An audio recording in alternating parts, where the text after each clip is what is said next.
All right, so let's talk about a little recent issue that we've been having fun on Facebook, shitting on D5 teams. And let me talk to you about what my reasoning has been for this little rant going on between me and Cass from Visual Reviews, and a couple other people have joined in and stuff like that. Here's what's going on. I don't know, I've heard about this taking place in other places of the country like Texas and stuff like that. It's now taking place here in Florida. Is this new evolution of the Division 5 team, okay?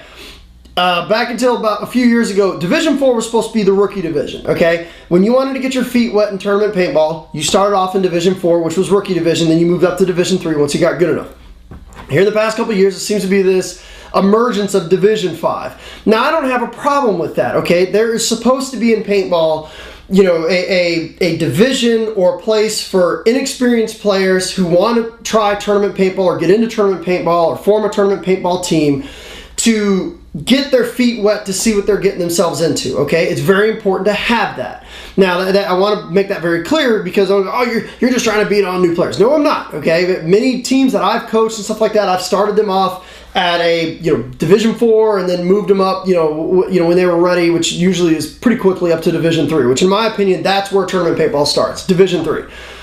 Well, we're starting to see this emergence of teams that only stay in Division 5, and I've got a major problem with that, okay? Major problem with that. You go to some of these tournament series, I've been checking through the APPA. If you go to paintball-players.org, you can, create an ID if you don't have one yet. You can go and you can check through all things. You're going to see teams with like 10 or 15 tournaments under their belt in Division 5. Okay, I've got a major problem with that. Okay, that basically what we've now set up in paintball is we've got these wolves ready to attack these poor teams that are coming in trying to play that have got 15 tournaments worth of experience underneath their belt. Okay, if you got 15 tournaments worth of experience under your belt in any division, especially Division 5, you're going to be a pretty damn good team, and you're going to absolutely shred to pieces any team who's going to show up and this is their first ever tournament, even if they've got reasonably experienced players, okay? It takes a few tournaments, 3 to 4, for your team to start to gel, to start to learn each other, how each other moves, what bunkers you guys play best, your communication, your strengths, your weaknesses, and stuff like that, okay? It takes a couple tournaments to do that. You've got 10, 15 tournaments underneath your belt in Division 5. You're going to shred apart any team that comes into the tournament series. Now, that's a major problem because what's going to happen now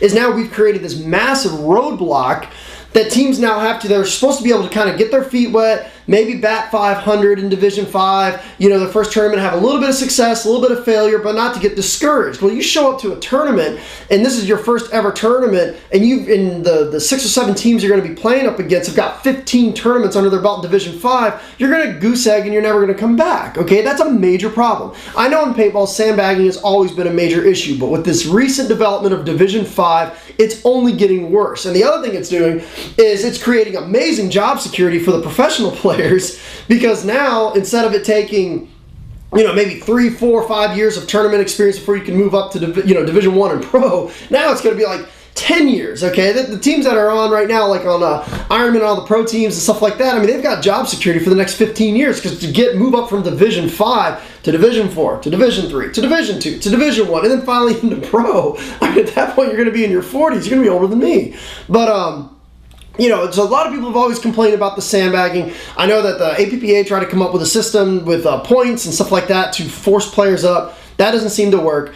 I know, there's been a couple other things that, other proposals and this, that, and the other. I have my solution, okay? When you talk to players that are sandbagging, these scumbags that are sandbagging and beating up on the brand new tournament players, they usually they say it's one of two things why they're playing Division 5, even though they've got 10 years of tournament experience. They're playing Division 5 for one of two reasons. Either A, it's cheaper, okay, which is a valid concern. I know paintball is very expensive. Or B, they just want to win, okay? So it's either cheaper or they just want to win.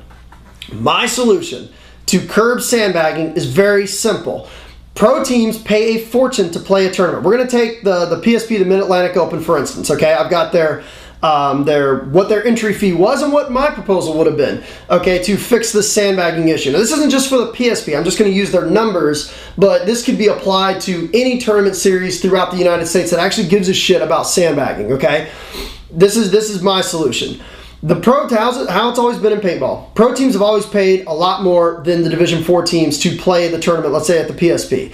In my opinion, that doesn't really make sense. The pro teams are the ones that need the least amount of hand-holding, okay? If you go to a PSP event, what teams or what division is going to be hanging around the judges or the referee table, constantly asking questions, constantly needing hand-holding. Where do we go? When's our next game? What time does it start? How far are you guys behind?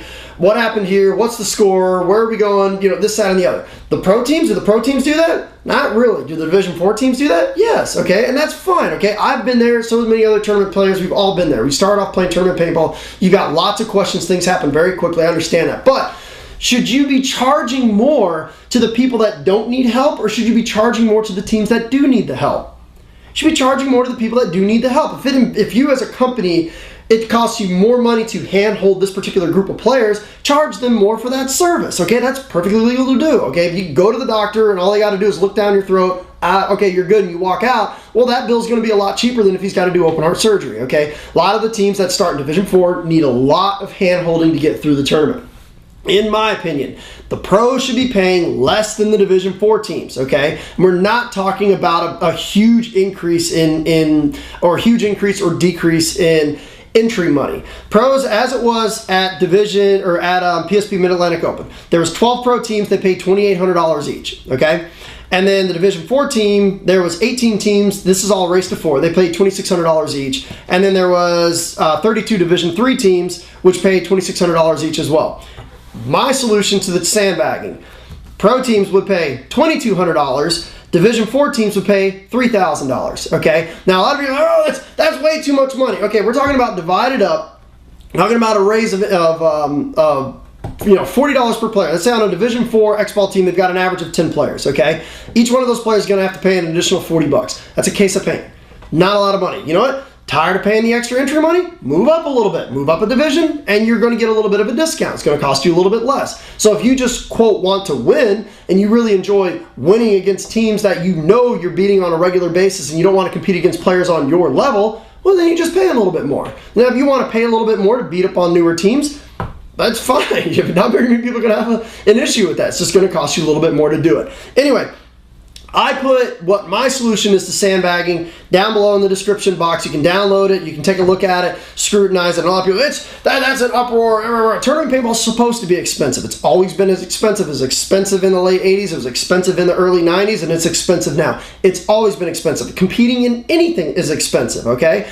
Compete in hockey, mountain biking. I mean, pick 1,000 different sports and say, you know what, I want to start competing on a regular basis in a tournament circuit with this sport. It's going to be expensive. Paintball is no different, okay? And in my opinion, divided up over the course of 10 players, $40 a player, which is the cost of one case of paint to play, to fix this sandbagging issue, is, in my opinion, it's worth it, okay? And if you take a look at my numbers, they're like, well, the league is going to they're going to lose money, okay? They're going to go out of business. No, they're not. If you take a look at how my numbers broke down, the league actually made more money. They made about $3,000 more money, $3,200. So how to fix sandbagging? Very simple. Charge less for pro, charge more for Division 5, and charge more for Division 5, and as players move up, their entry money goes down. In my opinion, that'll fix sandbagging. So, but, I don't know what else to do. I definitely think it's very unethical for players that know they can move up, for players that have constantly been in Division 5 for, 7, 8, 9 tournaments, that are constantly placing in the top 3 in Division 5, and they're not moving up. I don't know. That's a pretty big problem, because all that's doing is you're chopping off all the tournament teams that could be coming in and playing. You've got to nurture these teams from the very beginning and move them up. Once you get past that point, get out of fucking Little League and start playing against teams with your own skill level. Thank you.